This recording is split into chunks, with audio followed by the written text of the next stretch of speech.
خالی حویلی۔ ایک لڑکا شادی کی تصویریں اور ویڈیو بناتا تھا۔ ایک دن وہ ایک شادی پر جاتا ہے، وہاں پر بھی اسی طرح سے شادی کی تصویریں اور ویڈیو بناتا ہے۔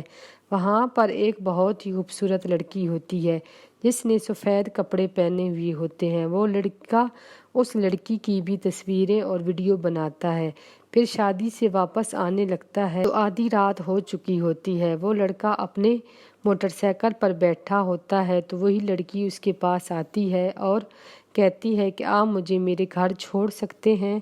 تو وہ لڑکا بہت خوش ہو جاتا ہے اور اس لڑکی کو اپنی بائک پر بٹھا کر اس کو ایک بہت بڑی سی حویلی کے پاس چھوڑ دیتا ہے۔ پھر اسی طرح سے دونوں میں بات چیت شروع ہو جاتی ہے۔ اب اکثر وہ لڑکا اس لڑکی کے گھر آتا تو دیکھتا کہ وہ اکیلی اس حویلی میں رہتی ہے اور اس سے پوچھتا کہ تم یہاں پر اکیلی کیوں رہتی ہو؟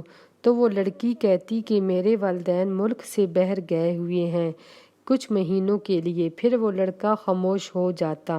اسی طرح سے کچھ مہینے گزر جاتے ہیں۔ پھر وہ لڑکا اس لڑکی سے کہتا ہے کہ اب ہم شادی کر لیتے ہیں۔ پھر دونوں شادی کا پروگرام بناتے ہیں۔ پھر ایک دن وہ لڑکا اس لڑکی کے گھر آتا ہے تو وہ گھر پر نہیں ہوتی۔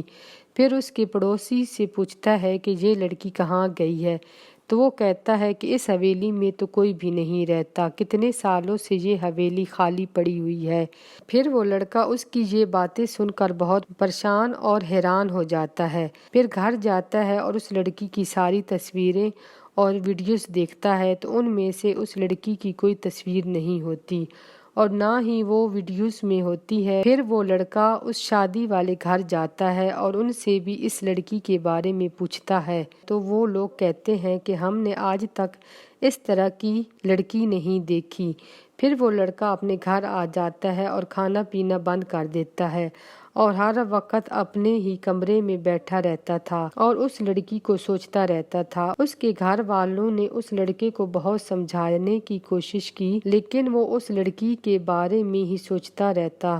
پھر ایک دن اس کے گھر والے اس کے کمرے میں جاتے ہیں تو وہ اپنے بیڈ پر مرا ہوا پڑا تھا اور بیڈ کے آس پاس بہت سی چوڑیاں ٹوٹی ہوئی پڑی تھیں۔ وہ لڑکی آئی اور اس لڑکے کی روح کو اپنے ساتھ لے کر چلی گئی، کیوں نہ کہ وہ لڑکی بھی ایک روح تھی۔